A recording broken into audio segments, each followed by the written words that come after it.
আসসালামু আলাইকুম, কেমন আছেন সবাই? আশা করি আল্লাহর রহমতে অনেক ভালো। আজকে আপনাদের নিয়ে কুমিল্লার এমন একটি রেস্টুরেন্টে যাব যেখানে তাদের মেনুতে কোনো চায়ের আইটেম নেই, কিন্তু আমরা সেখানে চা খেয়ে তারই বর্ণনা দিব। আচ্ছা, তার আগে একটু বলে রাখি রেস্টুরেন্টটি একদমই নতুন। এই মাসের ৭ তারিখে তারা তাদের রেস্টুরেন্টটি উদ্বোধন করেছে। তার আগে ওনারা তাদের হোমমেড খাবারের জন্য জনপ্রিয়তা পেয়েছে। যাই হোক, রেস্টুরেন্টের ভিতরে খুব বেশি একটা জায়গা নেই। তবে হ্যাঁ, আপনারা চাইলে প্রায় ২০ থেকে ২৫ জন মিলেও বসে খেতে পারবেন। এখানকার ডিজাইনে সিম্পলের মধ্যে একটা সৃজনশীলতা ছোঁয়া রয়েছে। মূলত সিফুডের বিভিন্ন খাবারের আইটেমই তাদের সিগনেচার আইটেম হিসেবে সবাই খেয়ে থাকে। এখানে আমার দ্বিতীয়বার যাওয়া। তো আমাদের উদ্দেশ্য ছিল এখানে খুলনার বিখ্যাত চুইঝাল দিয়ে রান্না করা গরু কিংবা হাঁসের মাংস খাওয়া। ৩ জন গিয়েছিলাম আমরা। কিন্তু অনাকাঙ্ক্ষিতভাবে আমরা যাওয়ার আগে শেষ হয়ে গেছিলো তাদের চুইঝালের আইটেমগুলো। পরবর্তীতে তাদেরকে অনুরোধ করছিলাম চায়ের জন্য। এরও একটা কারণ আছে। একজন খাবার শেষে চা খাওয়ার বায়না ধরে, আর তারা বানিয়ে দিয়েছিল। পরে দেখলাম উনি একটা গ্রুপে খুব ভালো রিভিউ দেয়। তাই আমরা ভাবলাম আমরাও কেন ট্রাই করব না।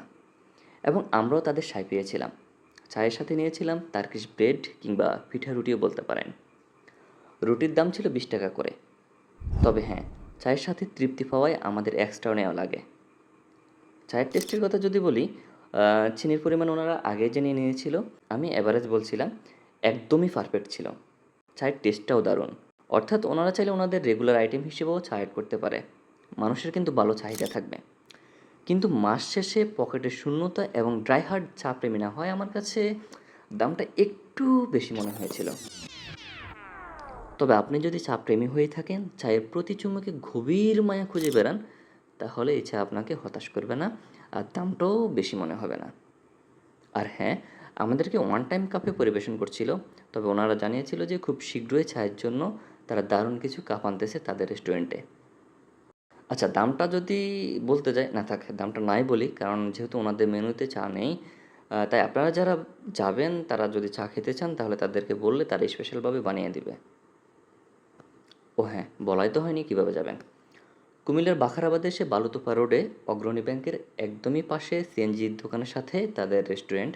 এবং রেস্টুরেন্টের নাম সম্ভবত শেপ মৌসুমি, না না না, শেপ মিশুমু সম্ভবত। যাই হোক, এবার আসে আসল কথায় একটু। রেস্টুরেন্টে যে আমি গেলাম এটা কিন্তু দ্বিতীয়বার। আমি এর আগে যখন গিয়েছিলাম তাদের ওইখানে মিক্সড সিফুড রাইসটা ট্রাই করছিলাম। আপনাদের জন্য খুব শীঘ্রই ইনশাল্লাহ সেই ভিডিও নিয়ে আসতেছি।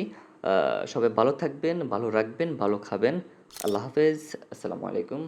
আর আপনারা যারা কুমিল্লাবাসী রয়েছেন তারা চাইলে আমার পেজটি ফলো করতে পারেন যদি ভালো লাগে, কারণ খুব শীঘ্রই কুমিল্লার বিভিন্ন জায়গার খাবারের ভিডিও নিয়ে আপনাদের সামনে হাজির হবে ইনশাল্লাহ। আর যারা দূর দূরান্ত থেকে দেখতেছেন তারা চাইলে একটু আপনাদের অভিমত জানাতে পারেন এই খাবারের আইটেমগুলো, বা আপনাদের এলাকার কোনো আইটেমের সাথে কোনো রেস্টুরেন্টের সাথে মিল রয়েছে কিনা।